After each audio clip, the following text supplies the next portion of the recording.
Assalamualaikum warahmatullahi wabarakatuh. Soalan yang sering ditanya oleh jemaah, sama ada ketika musim haji maupun musim umrah, mana yang lebih afdal, melakukan tawaf sunat ataupun melakukan umrah sunat? Maka jawapannya ia bergantung kepada kemampuan seseorang. Kalau seseorang itu mampu melakukan umrah sunat berulang kali, tiada halangan. Bahkan ada hadis Nabi SAW yang menyebut al-umratu ilal umrati kafaratun lima bainahuma wal hajjul mabrur laisa lahu jaza ilal jannah.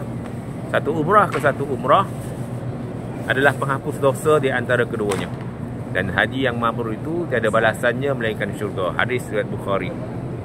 Tuan-tuan wa muslimin muslimat rahmat lagi muliakan,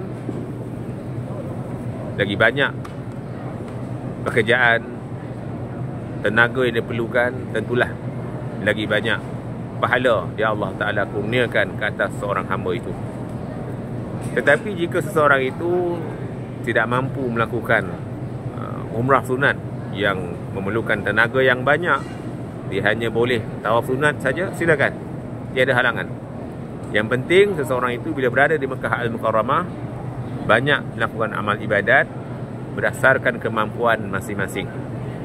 Usah bertengkar, usah berselisih faham, bergaduh dalam isu-isu yang seperti ini.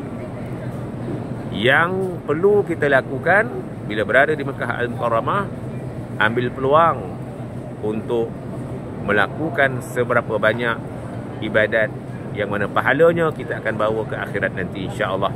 Itu saja jawapan kepada soalan yang dikemukakan.